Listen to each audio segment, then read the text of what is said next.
So today I wanted to chat with you guys, a little car chat. I like talking in my car. It's quiet. With kids, you need a little car time. Nonetheless, I wanted to talk about a picture that I saw on Instagram. I reposted it in my Insta story. Basically, it's an attractive black man walking with a curvaceous black woman, and he's whispering to her, "You would be so beautiful if you lost a little weight. I mean, just a little." And that picture meant so much to me as a curvy woman who has found herself, who loves all her curves and crevices. That picture brought back a feeling that I hadn't felt in a long time. A feeling of lack of self-esteem, lack of self-love, lack of acceptance, lack of knowing who I was, my full self. You see, there was a point in my life where I didn't see anything wrong with my curves. When I first moved to LA, very confident, really didn't give a crap what anybody had to say. No one really said anything then because I was 1 in a million at the time when I moved to LA.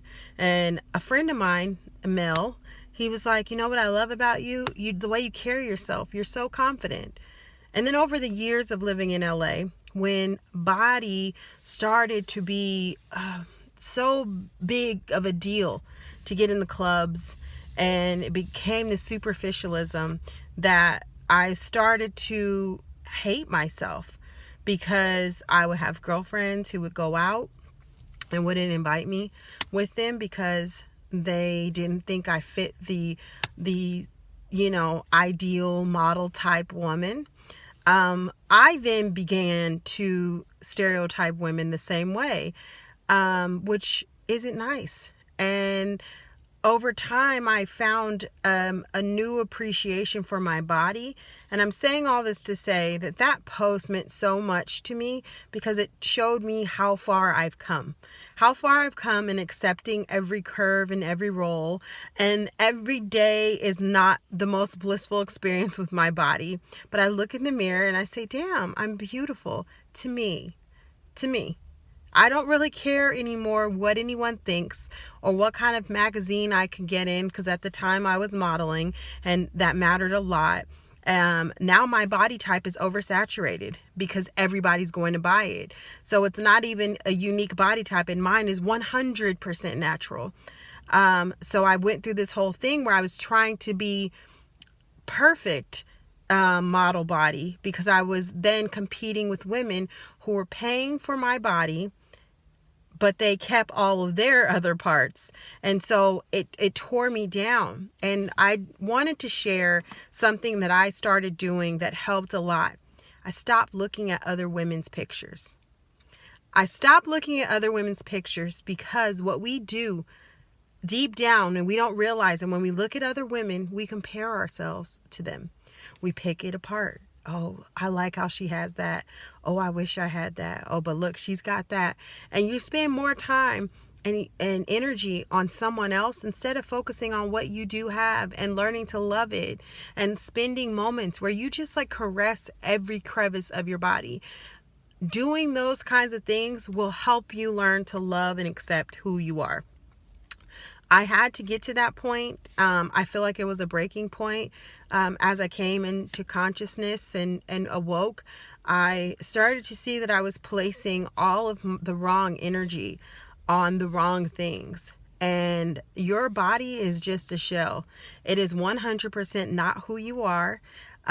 You are a light being inside of a body, and that is what you are. And I think that when I came into that and I realized that, and I learned to slowly release ego, not saying I'm egoless, but the ego that is controlling the part of me that judges myself, that compares myself to others. And that picture brought back all those feelings. And those feelings were anger, resentment, disappointment, because 10 years ago, I used to ask myself, wow, what did I do to God to be born with this body? What did I do? And I didn't understand. Why am I shaped like this? Why do I have to endure what I have to endure? And I like to call it the Venus syndrome, because Hottentot Venus, Sarah Baartman, I don't know if you guys are familiar with her, but she was a woman with a body much like mine who was put on display in England and in France. And we really don't know the fullest extent of whether or not it was against her will or she enjoyed the money and like kind of considered it a form of stripping. We don't know the full story, but what we do know is after she died, they violated her body and put her on display in the Louvre, where she remained until the 2000s. And hearing her story, reading about her, at a time where I was at a very emotional low with regards to how I felt about myself, really gave me the courage to say, I deserve better than this. It brings me to tears almost, because I had to look at myself in the mirror and say, I deserve to be happy, and I deserve to love myself and not put myself through this constant scrutiny. And social media, TV, friends and family can do that. I want you all to know that you have to stop allowing people to project on you, because people will project their perception of their reality, and for them, skinny may look a certain way, and skinny could be what is the everything. But you have to decide for yourself, what is it for you? And love yourself for that and not for anything else.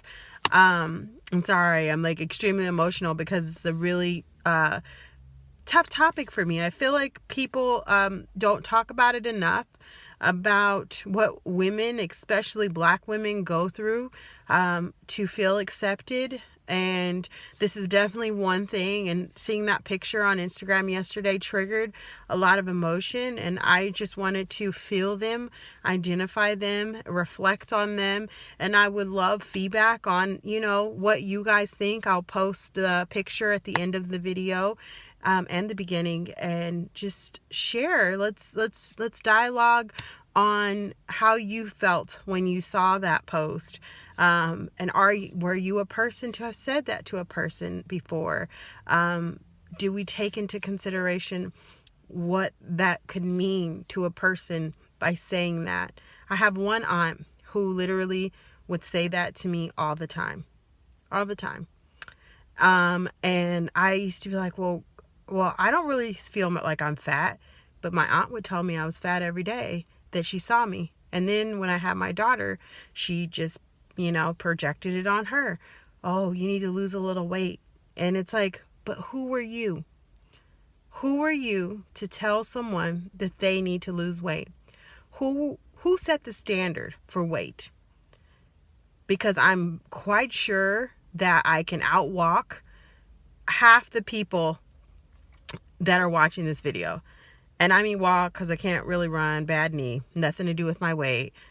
But just saying that, like, a person's size does not say what they can do. And it is the ego's projection that affects the way that you perceive other people. Because in other people's heads who see people as fat and as skinny and perfect and not perfect, the ego builds up this image of a human being, and this is what the human being should look like, and this is how they should be, and they shouldn't have this. But who says? How about we just love each other? Roles or no roles. And nobody is any more beautiful than the next person, because we are all a part of the same whole. I don't want to go on to like a 20-minute rant about this, but I definitely want to share my thoughts and my feelings on the picture you'll see at the end. And I hope you guys all have an amazing weekend. I'll try to touch base. I'm working on putting together a round table because I'd like to dialogue with African American men and women about different dating issues and social issues that are affecting our community. So please stay tuned. I love you all, and have a blessed day, evening, and weekend.